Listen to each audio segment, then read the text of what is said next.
Bien, buenas noches con todos. Estamos aquí en Ojo Crítico. Yo soy Fernando Luque y me acompaña, como siempre, Alonso Aguilar.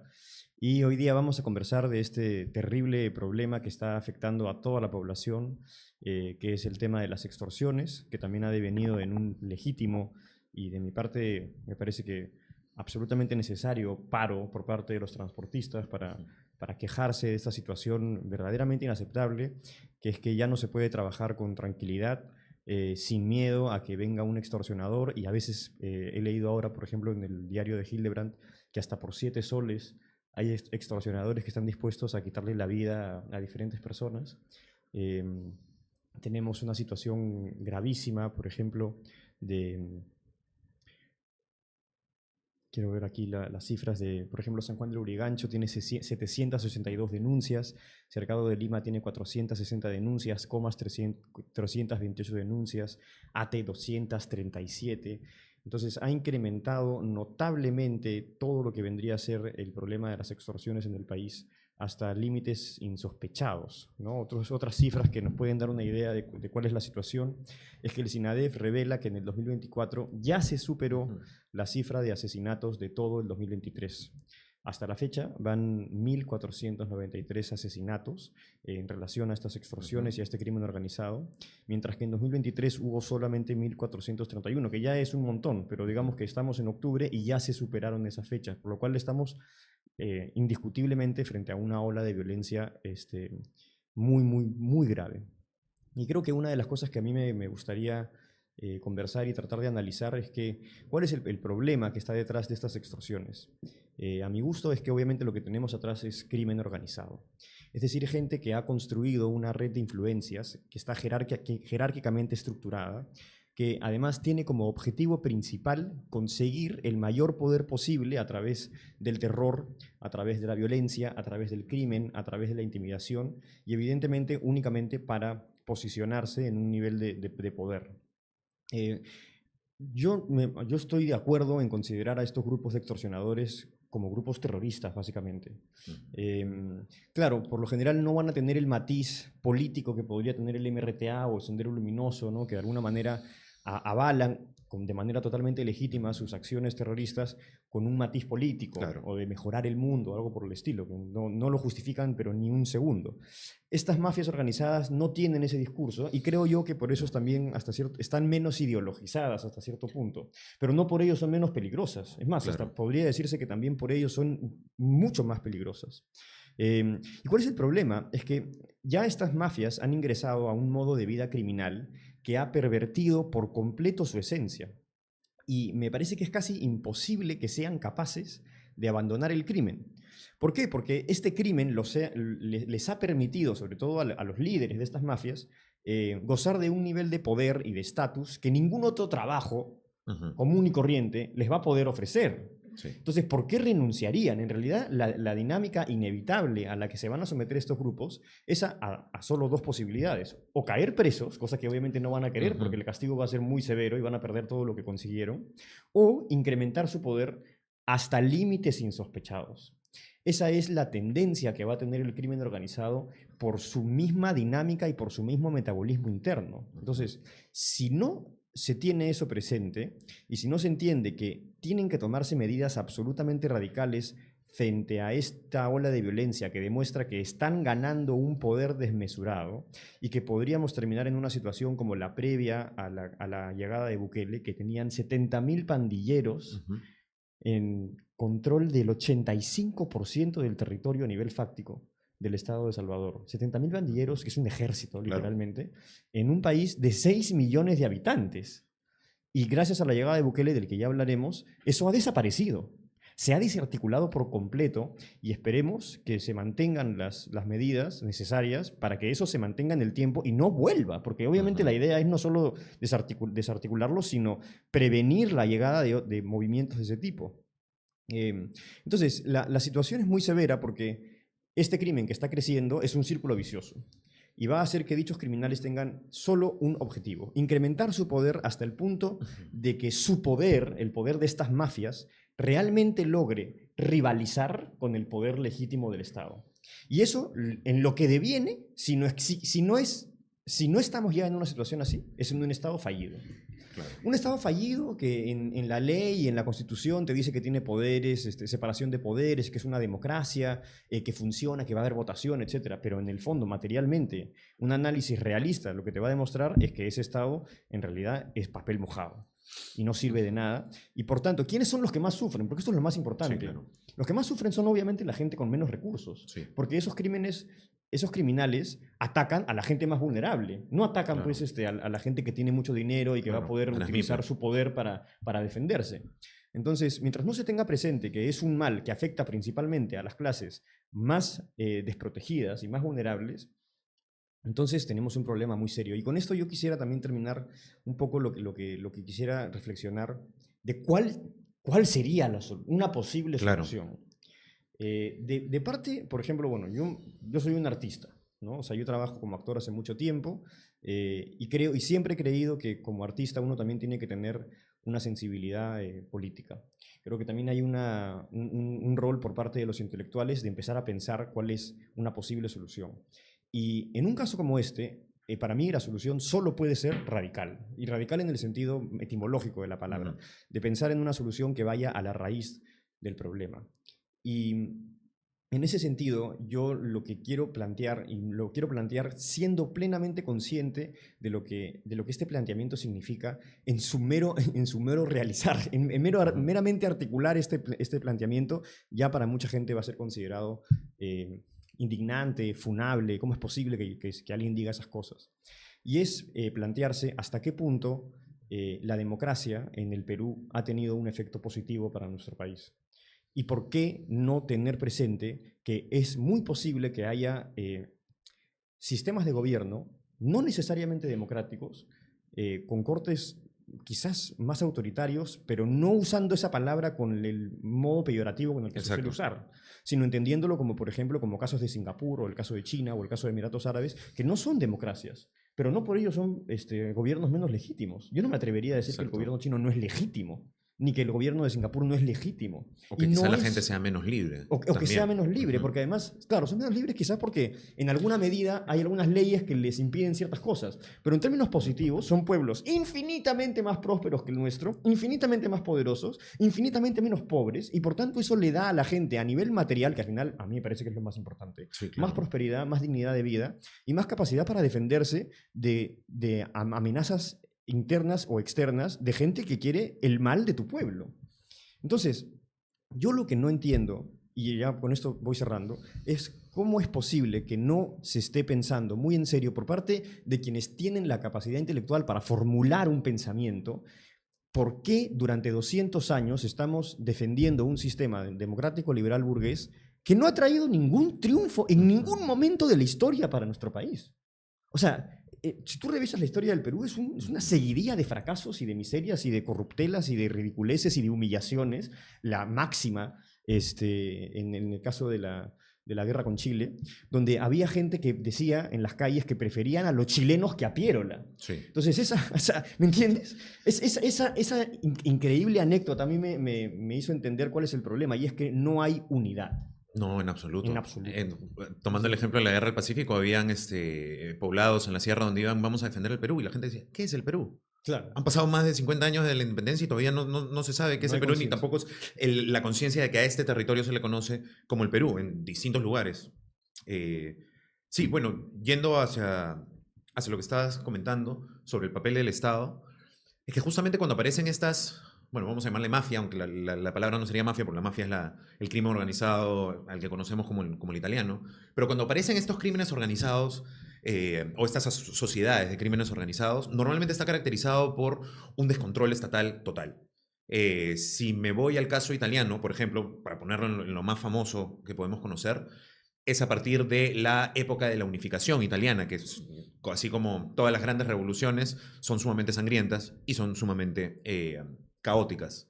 Lo cual genera que en la isla de Sicilia, que además había durante toda su historia sido dominada por españoles, árabes, cartagineses, romanos, gente que no es de ahí, están acostumbradas a el flujo de orden, el flujo de caos, el flujo de distintas leyes que vengan. Entonces llega un momento donde ya este caos está tan grande hacia el orden que más o menos se había mantenido durante unos 500 años en la península itálica, que hace que la propia gente del común, vamos a llamarla ahí, comience a ver las formas de cómo es que podemos nosotros a comenzar a solventarnos, vamos a llamarle, vamos a comenzar a ver cómo es que podemos hacer, pero se llega al punto sobre todo de, creo que ahorita lo que está afectando, porque crimen ha existido siempre, crimen ha existido siempre, crimen organizado también, pero creo yo una de las cosas que más está indignando a la gente, porque acá no quiero sonar como que hay un crimen que es mejor que el otro o no, porque no, para nada estamos yendo por ese sentido, pero creo yo que lo que tiene que entrar a ver, o que tendríamos que ver dentro de las personas, es por qué indigna tanto lo que está sucediendo hoy en día o lo que está explotando, que es la extorsión. Porque podríamos llamar en otros rubros del crimen, ponte el narcotráfico, que también está ligado, o sea, uno nunca es único, pero el narcotraficante, que con esto por favor no es que estoy defendiéndolo ni nada, pero el narcotraficante busca generar, vamos a llamarle, los productos narcóticos. Busca producirlos. Va a hacerlo ilícito por acá. Claro, o sea, va a buscar... Claro, es que vamos a ponerlo así.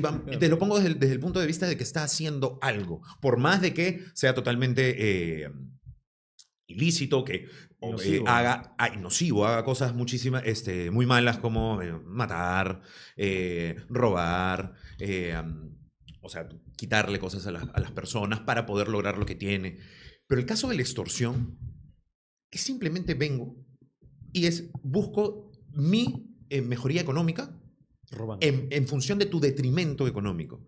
Porque yo necesito bienes o necesito, o ya sea lo que tú vendes o lo que tú produces o el dinero que produces a partir de tu trabajo y me vas a dar una parte, a partir de una protección, que no es esa. Entonces simplemente me vas a dar dinero por nada. Una vampirización absoluta. Sí, o sea, es que, ¿por qué indigna? Es como cuando uno, disculpen lo naif, pero es como cuando uno veía las series estas de televisión de los colegios gringos y viene el bully, dame tu comida, por nada. ¿Pero qué estás haciendo? Nada. O sea, no es que me ayudas, no es que me estás ofreciendo alguna otra cosa, no es que, al menos el narcotraficante, quiero tocarlo con pinzas ahí, pero al menos el narcotraficante puede proponer que en su lugar, con la droga que está produciendo o con las cosas que el producto ilícito que está teniendo, el comercio se multiplique, las cosas vayan adelante y por eso tienen la lealtad de la gente, muchos. Por eso, cuando viene la policía a pedirles la información, la gente no se las quiere dar. Pero ¿cuál es el problema con la extorsión y que está sucediendo ahorita acá? Y que además tú lo estás poniendo que está afectando a los pequeños negocios, a las pequeñas y a las microempresas, que les están quitando el dinero y no los están dejando trabajar cuando es justamente lo que necesitan. Y no los están dejando trabajar alguien que solamente busca ser un parásito y vivir de ellos. Un parásito y justamente un cáncer. Y creo que esa figura es bien importante de remarcarla, porque lo que se tiene que entender es que el Estado legítimo, el Estado peruano, tiene que entender, y la sociedad peruana, es que nos estamos enfrentando a un cáncer. Exacto. El cual tiene que ser entendido como lo que es, algo que tiene que erradicarse. Tiene que hacérsele una guerra sin cuartel, porque si no, ese cáncer va a hacer metástasis y va a terminar convirtiéndose en un estado paralelo y va a convertir al Estado en un Estado fallido, si es que no lo es ya hasta cierto punto. Y sobre eso hay una anécdota que Pío Moa, en la Nueva Historia de España, hace sobre la llegada de Escipión Escipión el africano. Escipión el africano, cuando está en la guerra con Aníbal, de la cual depende el futuro de Roma. Sí, claro. Si no fuera por Escipión el africano, Roma podría haber caído, no habría podido ganarle a Cartago y toda la historia como la conocemos habría sido literalmente otra. Entonces, ¿cuál es la actitud de Escipión? Lo leo. Algunos nobles romanos pensaron, en función de la guerra de Aníbal, que se están creando expectativas vanas, porque la República Romana no tiene salida y ya se ha hecho duelo por ella. Esto decían varios nobles romanos. Por tanto, estos romanos planeaban desertar y huir por mar para ofrecer sus servicios a otros reyes.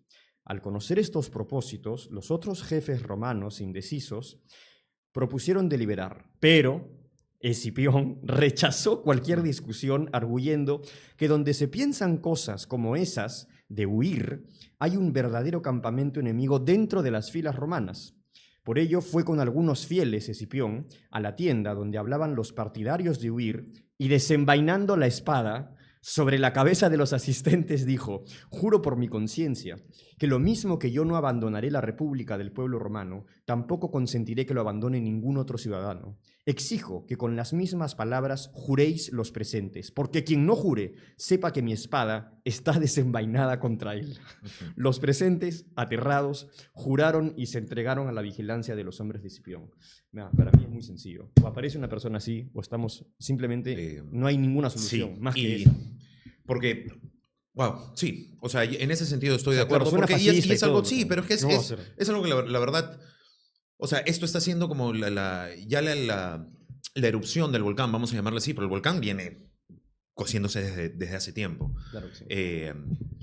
Si no se entiende esto como una guerra, no. Por supuesto, y creo que debemos Mm. entender o ver que, a diferencia, yo estaba hablando, por ejemplo, también en un momento estaba pensando en la mafia rusa o en los yakuza, que es un crimen organizado mucho más, aparte que tienen muchísimo más años, los yakuza es el crimen organizado más antiguo que existe y que tiene otro sistema de operación, y que si bien en los últimos 30, 40 años en Japón los japoneses han vuelto mucho más estrictos con ellos, siguen operando. Pero lo que voy es con las familias italianas, sobre todo en el caso de Nueva York, en el caso de Brooklyn, las mafias italianas que llegan a Estados Unidos.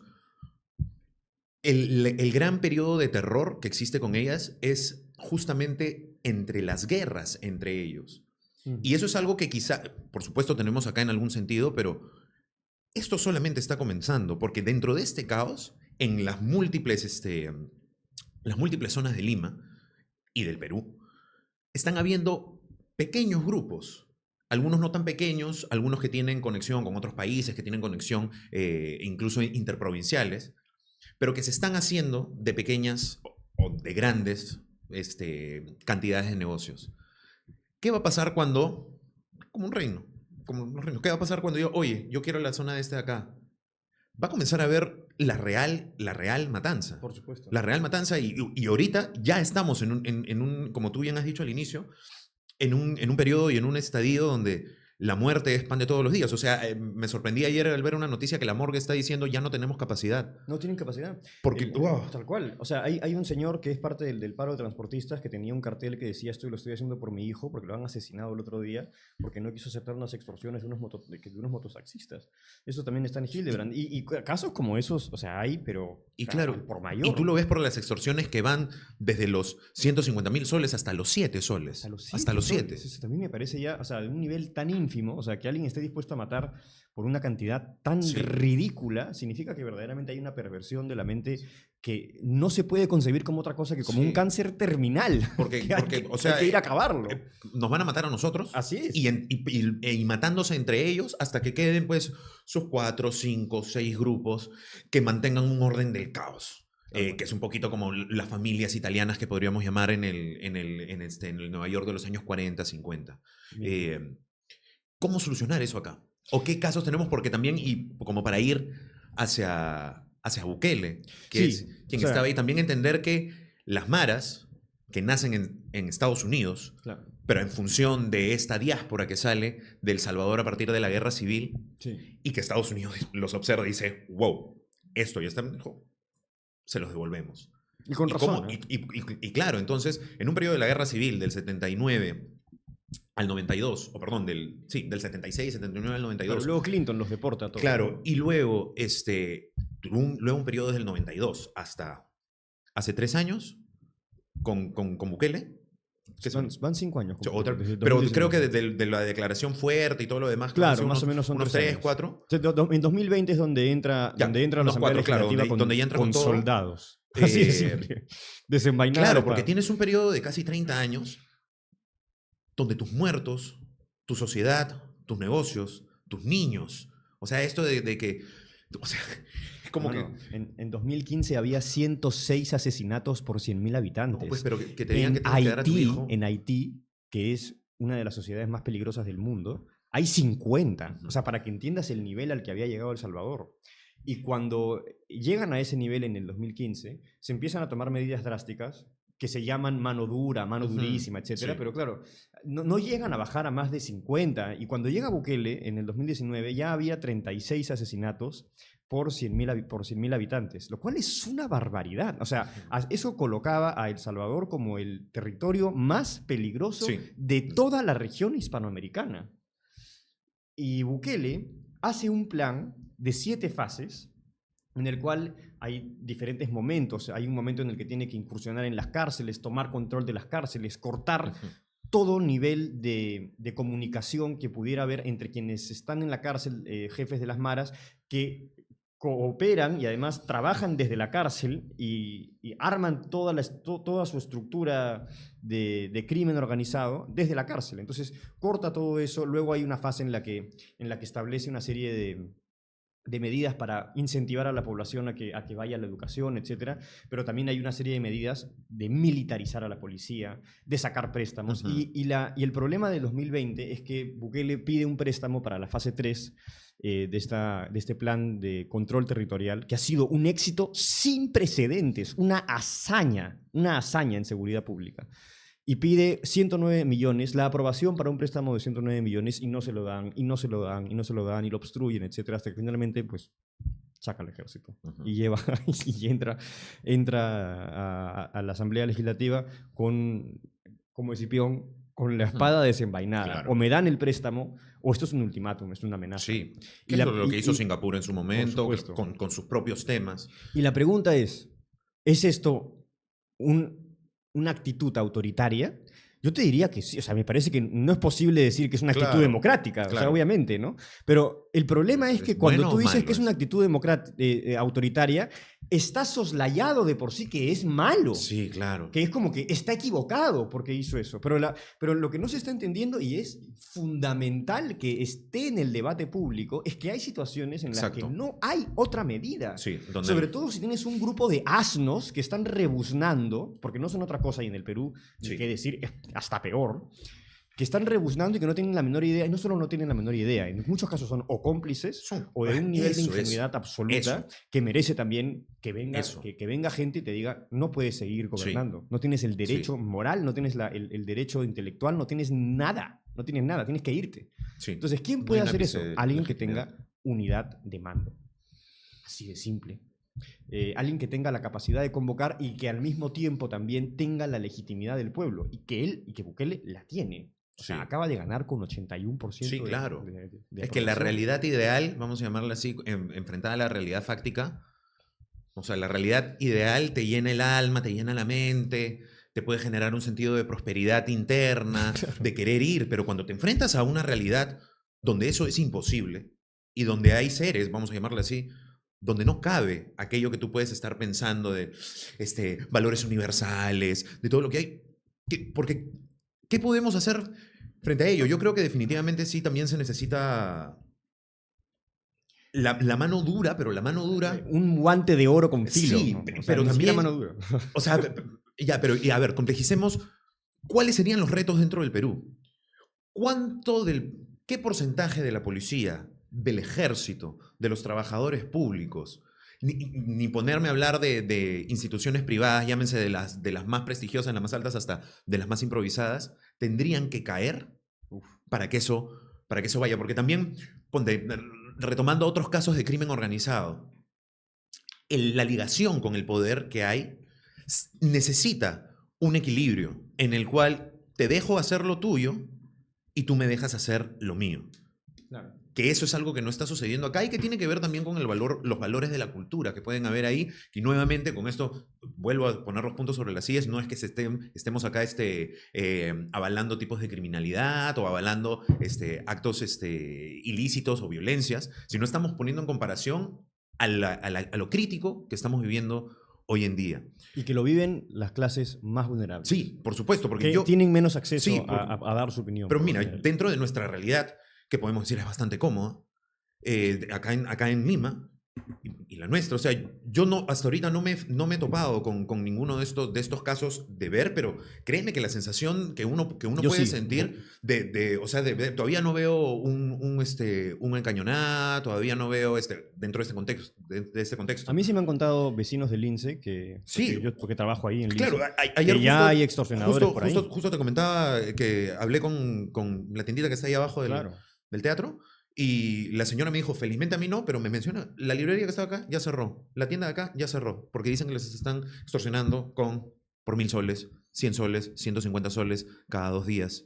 Totalmente. Y es de verdad, o sea, indignante, pero creo acá también que debemos hacer, o al menos dentro de mi lado, un mea culpa como sociedad. ¿En qué sentido? Creo que, y esto no solamente nos atañe a los peruanos, es en toda la cultura, vamos a llamarle occidental, hispanoamericana, que es la de la exaltación, o la exaltación, mejor dicho, o poner en el pedestal al mafioso, al criminal, a través de la cultura popular. ¿En qué voy? ¿A qué me refiero? No sé si tú te acuerdas, y yo no lo vi tanto, pero pongo otro ejemplo después. Cuando todo este boom que fue El Patrón del Mal, cuando salió.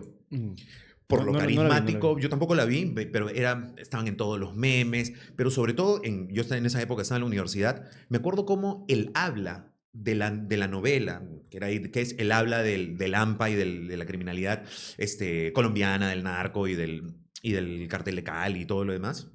Claro. Cómo entra a tallar dentro del habla común, se comienza a poner en valor, que evidentemente si tú le hablas a la persona y le dices, oye, ¿tú crees que está bien matar a una persona, hacer esto, hacer lo otro? Te va a decir, evidentemente no. Pero es como, yo quiero ser como esa persona. Entonces, ver la imagen del narco como alguien, como lo aspiracional. Quizá no, porque yo creo que hay mucho del inconsciente ahí. ¿no? Sí, porque claro, de lo malo, de lo horrible, evidentemente la persona o muchas personas van a decir no, pero ver cómo estas cuestiones de exaltar el modo de vida del narco, que va a hacer lo que quiere, que mata. Por ejemplo, yo nunca había escuchado, y esto te estoy hablando de hace, ¿cuánto habrá sido? 6, 7 años. Yo nunca había escuchado en la calle a alguien que amenace a alguien con la palabra acribillar. Dice, te voy a acribillar, compadre. Nunca. ¿Y era por qué? Porque, claro, lo escuchan todo el tiempo en esta serie de narcos que tengo algún problema, te mando a acribillar, todo lo arreglo de esta forma, consigo lo que tengo. En el caso de Ponte, de los propios gustos, Peaky Blinders. Una serie que me encanta, de la cual he hablado y todo lo demás, pero claro, cuando uno se pone a ver, sí, Thomas Shelby y todo, claro. Pero en el caso de los Peaky Blinders, que si bien jugaban con todo eso, los Peaky Blinders eran extorsionadores, o los Sopranos.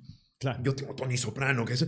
Pero claro, uno se pone a pensar, y yo lo estoy poniendo a pensar ahorita porque está atacando a mi realidad, que es este tipo de personas acriolladas, alimeñadas, aconeradas, porque ya también la identidad del cono, con todo respeto, pero como se identifican, la identidad del cono, de quienes me dicen, es como, no es ni criollada ni alimeñada, es del cono, o sea, se quiere apropiar de estas, o mejor dicho, no es que se quiera apropiar, ya se ha apropiado de estas formas y le ha metido lo suyo. Porque, ponte, me pongo a pensar en el caso de Los Sopranos, para hacer un ejemplo. Aparte que es el protagonista, el líder de la mafia que se dedica a extorsionar,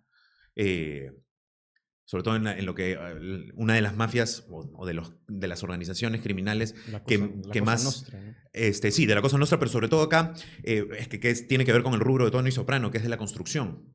Que ve allá y acá la mafia de la construcción la he escuchado siempre.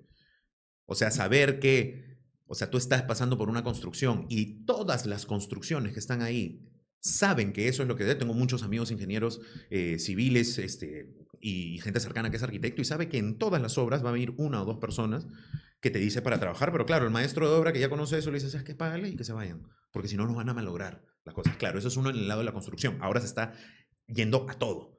Claro. Tengas tu tienda de zapatillas o tengas tu puesto de huevito de codorniz. Entonces, ¿qué es lo que está sucediendo ahí? Y con esto cierro esta parte, que creo que también debemos hacer una retrospección y una introspección de cómo es que estamos viendo nosotros la imagen de aquellos mafiosos, narcos, extorsionadores, criminales organizados, porque sobre todo es eso, el crimen organizado tiene mucho orden, de cómo los estamos viendo afuera porque son lejanos, o sea, los Peaky Blinders están en Birmingham, no están en Lima, Tony Soprano está en Nueva York, no está en Lima, pero ¿qué pasa cuando esas actitudes y esos principios llegan acá? ¿Qué pasa con nuestro ser? Porque yo creo que mucho de eso ha tenido que ver con cómo en los últimos 10 años hemos venido como, en todos aspectos, como poniendo en valor la cultura del que maneja su fierro, del que va y te mata, del que va y te pide las cosas, el que quiere la vida fácil.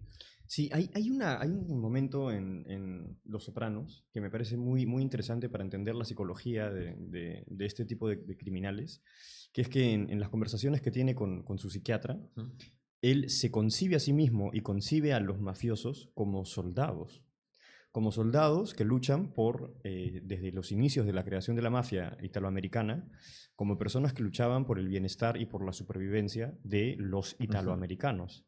Y eso me parece bien difícil de vencer, porque entonces, ¿qué pasa? Que esas personas se sienten legitimadas moralmente y se sienten igual de morales que los otros mortales de realizar estos actos porque es la única manera de sobrevivir. Lo cual también habla de que, claro, al final estas bandas de crimen organizado, por más que son absolutamente injustificables, nacen por lo general de una sociedad que ya está de algún modo corrompida, ¿no? Y que está de algún modo con un nivel de desigualdad tan alto que es discutible si eso es una justificación para que ocurran esas cosas, pero sí es una de las causas, porque a partir de esa desigualdad y esa sensación de vulnerabilidad de ciertas minorías, es que se sienten en la necesidad de usar la violencia, y esto termina por pervertirlos, y en muchos casos se vuelven criminales que luego, evidentemente, no hay cómo perdonarlos. Sí.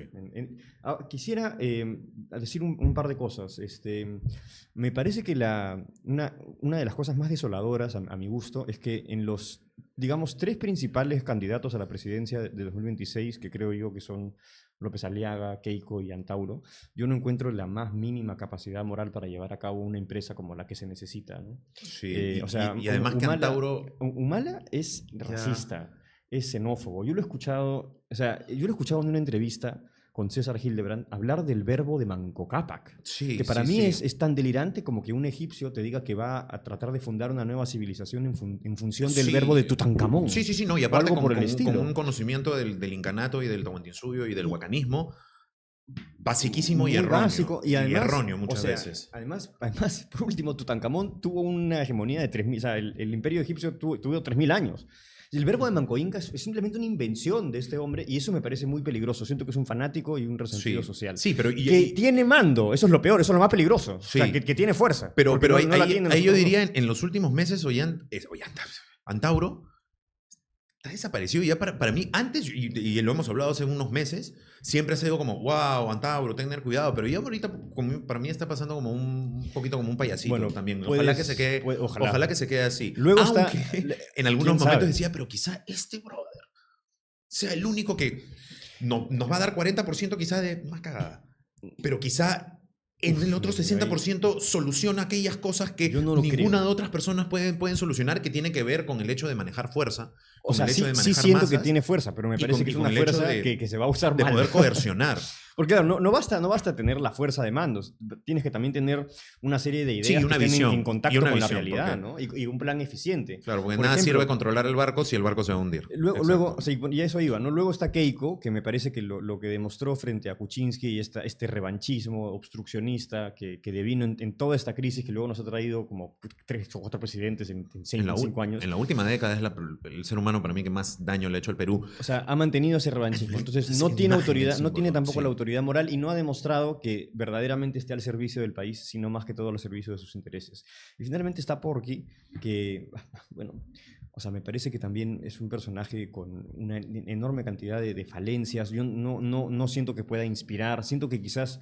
Creo que hay mucha gente que lo odia más de lo que merece, porque tampoco siento que porque creo que no va a la sustancia, sino va claro, a sus formas, que son muy a lo contextual, a lo anecdótico, exacto. A su conservadurismo, que a veces dice cosas verdaderamente muy absurdas, muy estúpidas, pero de todas maneras no tiene tampoco el talante. Tú escuchas una entrevista de Bukele, una sola, y verdaderamente pues es simplemente otro nivel. Sí. Otro nivel. Sí. Y mira además la preparación que tiene el plan de control territorial. Tiene una primera fase de preparación, que eran la participación de 2.500 policías, 3.000 soldados, se decretó estado de emergencia en las prisiones salvadoreñas, se cerraron 28 centros penitenciarios, no permitiendo visitas, confinando prisioneros en sus celdas, transfiriendo algunos recintos de máxima seguridad. Esto costó más o menos $31 millones.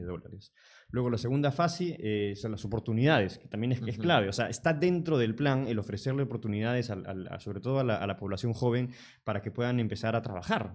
Porque obviamente esta población joven es la más vulnerable y la que en muchos casos se ve o extorsionada o obligada por las circunstancias a unirse a las mafias, porque no tienen otra opción. O sea, y es hasta cierto, o sea, obviamente no debe perdonarse, pero es humanamente comprensible que caigan en esa tentación. Sí, sobre todo también que te da como una sensación de fecha de caducidad, claro. Que también hay un determinado tiempo hasta donde se le puede salvar, porque si no va a caer ahí y ya se va a convertir en parte de Lampa. Esta fase, la fase 3, bueno, la segunda fase costó $98 millones, la tercera fase es la modernización, actualizar armas, equipamiento.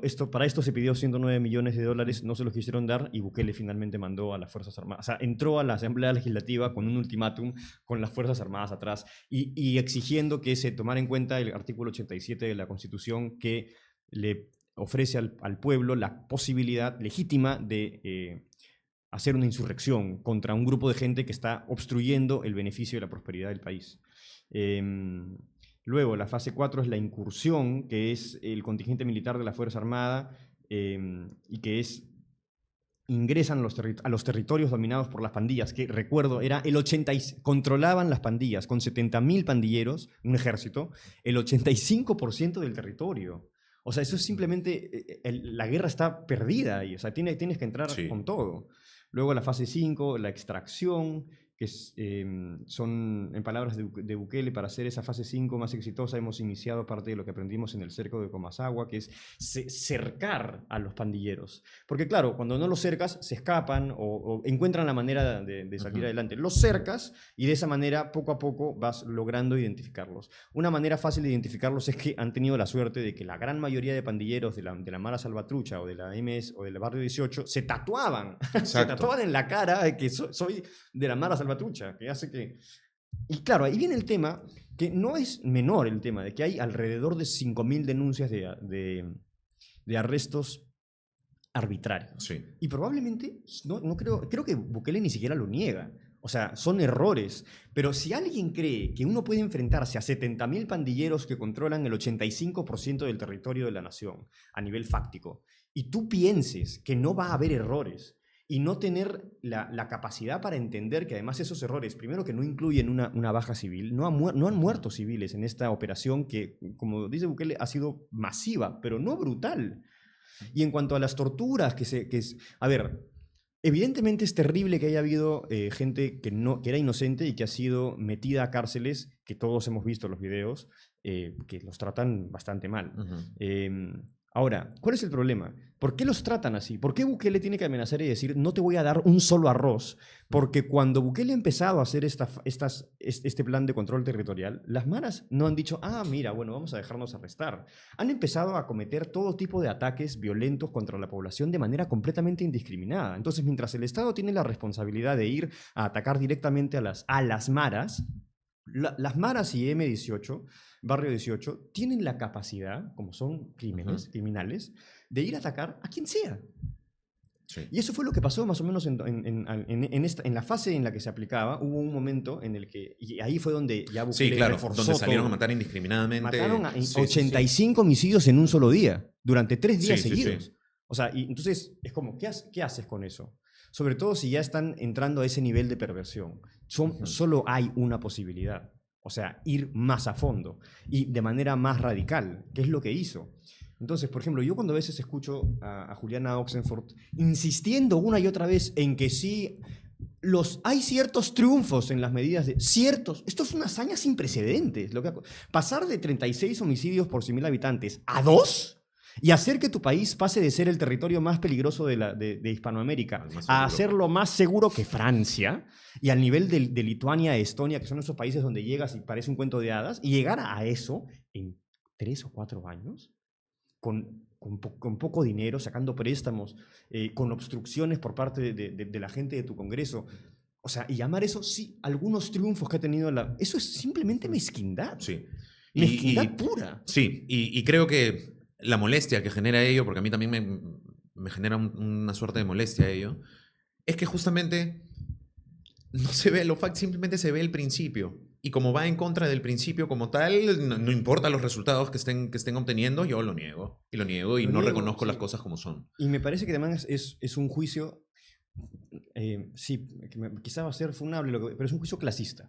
Porque eso solo puede venir de una persona que no sufre las extorsiones. Sí, claro. Que no las sufre, que no las ha sufrido nunca y que no las va a sufrir jamás. Sí, claro. Y porque con esto no queremos decir que nosotros lo entendería. sufrimos, pero creo que estamos haciendo el ejercicio de ponernos en el lugar de... creo que desde la posición más transparente y reconociendo desde dónde hablamos, pero... Yo tampoco sufro las extorsiones. Claro, porque claro, no estamos diciendo, ay, nos están matando en tanto... Hay un sentido de hermandad con los nuestros. Pero soy consciente de eso y por lo tanto entiendo perfectamente que a esas clases trabajadoras, a quienes venía la Mara Salvatruche, te decía, o me das a tu hija y a tu hijo para que sean parte, o violo a tu hija y luego la asesino, claro. Que era el pan de cada día. O sea, era realmente menos peligroso jugar la ruleta rusa que salir a la calle a comprar pan en El Salvador hace 10 años. Y siempre colectivo, pues es un nivel de salvajismo terrible. Entonces, no tener eso presente. Y también ahí entran estos juicios de la Corte Interamericana de Derechos Humanos, etcétera, y de los juicios de los europeos, de los norteamericanos, que inmediatamente se preocupan tanto porque Bukele metió soldados a la Asamblea Legislativa, pero no se preocupan tanto cuando están matando a cuanto salvadoreño de buena vida pasa por la ciudad. Entonces, es una doble moral y que no solo incluye, por ejemplo, a periodistas, artistas, intelectuales, por lo general tienen una reticencia a admitir que hay situaciones en las que el Estado tiene que usar la fuerza. Sí, por supuesto. Por necesidad. Y si en el camino hay errores, son errores, pero no pueden ser errores que no estén juzgados dentro de la necesidad de usar la fuerza. Sí. O sea, es que si no estás simplemente teniendo un juicio que tergiversa la realidad, y eso no ayuda en nada. Y me parece que eso es uno de los trabajos que se deben realizar, porque ¿cuál es la única posibilidad para mí? Ya leí lo de Cipión, que aparezca alguien así que tenga la autoridad, un verdadero estadista, un líder capaz de unificar al país, capaz de verdaderamente evaluar y diagnosticar quiénes son las mafias que están dentro del Estado, en el Congreso, y que se oponen a un verdadero cambio, y sacarlas. O sea, no debatir con ellas, porque inmediatamente las identificas, no puedes debatir con ellas, las tienes que sacar. ¿Y qué hacemos cuando ya están identificadas? Cuando ya estén identificadas, que ahorita yo podría decir nombre y apellido, pero como esto sale al público, me podría caer algo, pero sabemos quiénes son. Se huele. Es evidente. Entonces, eso es lo más indignante, creo yo, porque es evidente. No es como en el caso nuevamente de otras mafias donde más bien se trata de ocultar, que va por lo bajo. Acá es conchuda. Acá es conchudísima. Es conchudo, es vulgar, es mezquino, es desagradable. Sí. Ahora, me voy a poner del otro lado. Me voy a poner del otro lado como para ver bien justamente del uso de la fuerza en función de resolver problemas y la historia de nuestro país, la historia reciente. Porque también es muy delicado y hay que ponerlo... Por eso, por ejemplo... Pero hay que hablarlo. Hay que hablarlo, definitivamente. Porque eso no significa que eso no pueda ser también una... O sea, que la fuerza deba ser una medida. La cuestión es aprender de lo que hemos hecho en el pasado, de lo que hemos hecho mal en el pasado, y poder generar... Diferenciar cuándo es necesario. O ponernos el margen de menos error. Porque evidentemente nadie se quiere equivocar, pero sabes que en algún momento va a haber algún margen de error. Ponernos el margen del menos porcentaje de error para poder hacerlo. Porque también es muy complejo también la realidad peruana. Porque también me pongo a pensar... Ahorita esto está reventando en Lima, pero las mafias, el crimen organizado de la extorsión y el todo, por ejemplo, en la selva con la madera y con el oro, en la sierra con la mina, en la zona andina con las minas, me pongo a pensar en el caso de la Rinconada, que es tierra de nadie. O sea, y eso lo viven hace años, lo viven hace más de 10, 15, 20 años. Acá está llegando con fuerza justamente porque, claro, ya no te están pidiendo 100 soles, ya no te están pidiendo 10.000 soles, 20.000 soles a las grandes empresas, a las medianas empresas ya no les están pidiendo sus 5.000, 4.000, están pidiendo 7 soles a la persona que necesita esos 7 soles para poder vivir y que además le está robando al hombre, a la mujer que vive menos cómodo, que vive menos cómoda. O sea, ¿qué sensación estamos teniendo en eso? La mezquindad máxima. Porque claro, lo que estás generando ahí también es a un grupo de seres humanos que pueden tener distintos sistemas de valores, los estás los estás apaleando. Y eso va a generar una respuesta violentísima, que puede ser violenta contra ellos o violenta frente a todos los demás. Porque también cómo se maneja la información, la realidad que uno puede ver desde su casa, la realidad que uno puede ver desde el lugar en donde está, va a hacer que la violencia pueda irse hacia sectores, hacia lugares que de repente no son los responsables. Claro. O como el caso que sucedió creo que la semana pasada o la semana antepasada, de un pata que en un paradero, abrió, en comas, abrió tiro a todo el mundo y dijeron, se van. En este caso contra los venezolanos, dijo, se van todos de acá. No me importa si son buenos o son malos, se van todos de acá. Esa tampoco es la salida. Pero es una respuesta emocional. Por supuesto. Es una respuesta emocional de alguien y de alguien que representa un grupo que ya no puede más.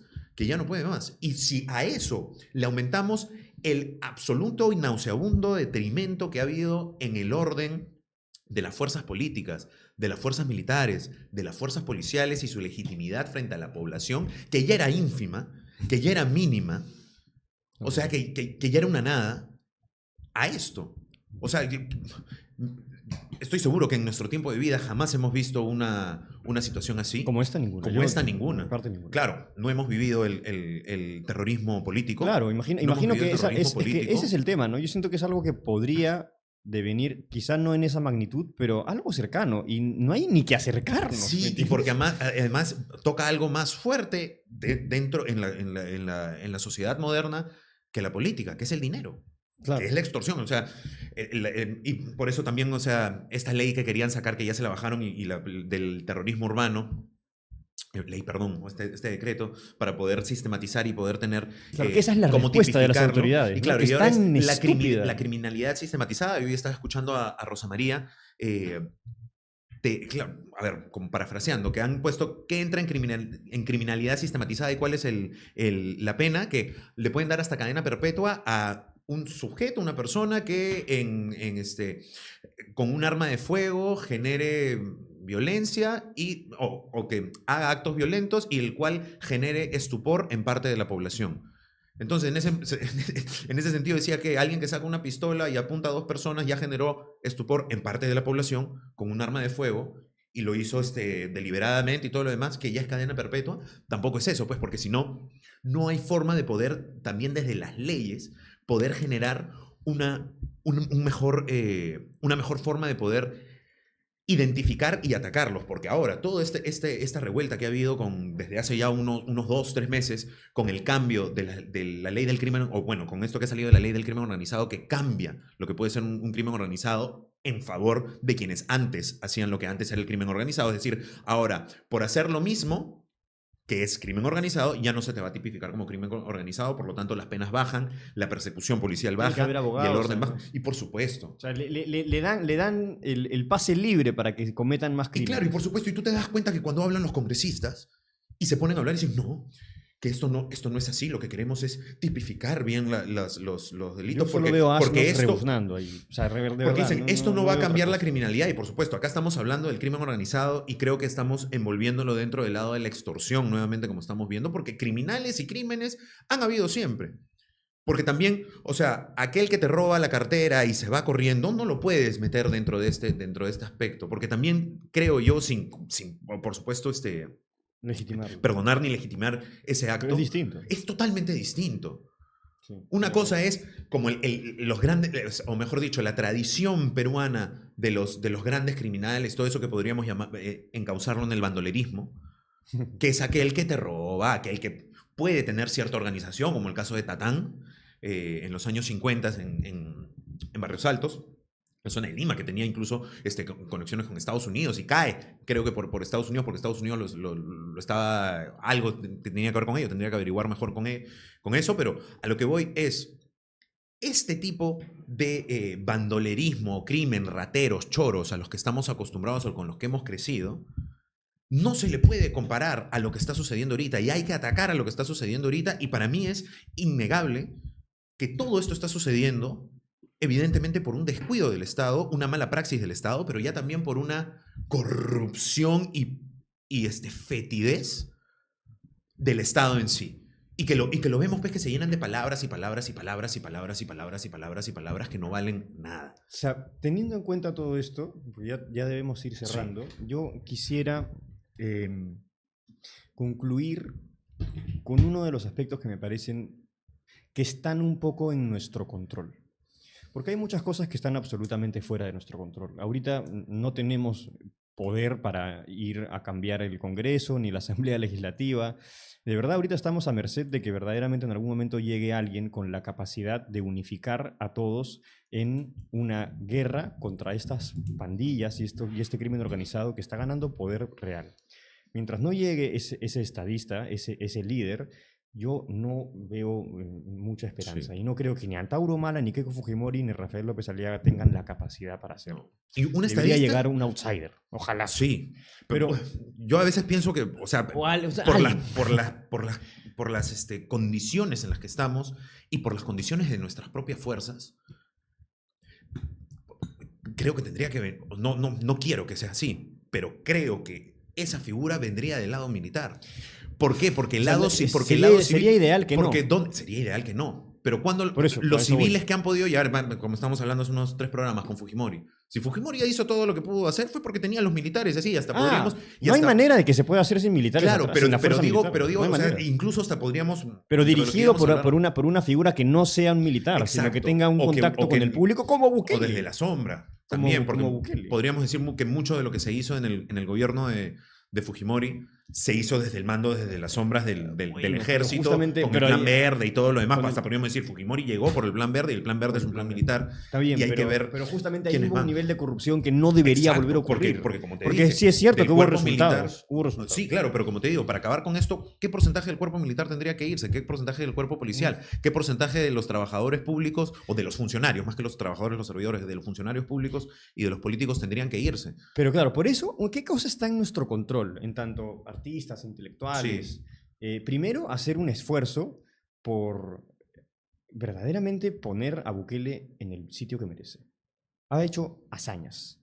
Lo que ha logrado en El Salvador, bajar de 36 asesinatos por 100.000 habitantes a 2, es una hazaña, sin precedentes. ¿Ha habido errores? Sí, seguramente. ¿Ha habido medidas autoritarias? Absolutamente necesarias. Y con eso hay que pasar a otro punto. Una de las cosas que también está en nuestro poder es destruir el fundamentalismo democrático. En el instante en el que la gente deje de pensar que la democracia es una suerte de panacea y que no hay manera de hacer medidas legítimas, jurídicas, gubernamentales, si no es amparados bajo el ideal de la democracia liberal burguesa, que impera hace 200 años sin ningún triunfo. Y que se impuso con total violencia. Y que se impuso con total violencia, entonces no se va a poder dar un paso hacia adelante. Y mientras los artistas y los intelectuales no estén dispuestos a cuestionarlo. Es que no solo a cuestionarlo, es a lo que hizo Moisés con el becerro de oro. Ir y romperlo. Es un ídolo. La democracia hoy, en el Perú sobre todo, en toda Hispanoamérica, es un ídolo. Un ídolo de barro, de oro, es un becerro de oro que debe ser sacrificado. Así de simple. O sea, si no se es así de radical, al menos en el planteamiento, para al menos provocar y mover un poco a la gente, no se va a llevar a ningún lado. Y eso sí está en nuestro poder. Eso está en poder de los artistas y de los intelectuales que han podido ir a la universidad, que han podido leer y que tienen idea de lo que están hablando y que tienen que dejar de tener medias tintas con esto. No funciona. Sí. No funciona. Y menos aún si tenemos a una amenaza como la que está ocurriendo con esta ola de violencia que tiene detrás crimen organizado que no se va a detener hasta lograr rivalizar en poder con el Estado. Y en eso, cuando rivalice, y ya quizás lo está haciendo ya, vamos a tener un Estado fallido. Con división de poderes muy bonito en la línea, pero en el poder fáctico y real, los criminales van a tener el poder y quienes más van a sufrir van a ser los pobres. Sí. Entonces los intelectuales tienen el deber, y los artistas también, de empezar a pensar por fuera de los márgenes de la democracia y romper, destruir el fundamentalismo democrático para siempre. China, Singapur, Emiratos Árabes son países no democráticos de los cuales hay que aprender, así de simple. Eso es con lo que yo quería concluir. No sé qué. Sí. En mi caso, en lo personal, yo nunca he sido, nunca he sido muy fanático de este fundamentalismo democrático, sobre todo por 2 cosas.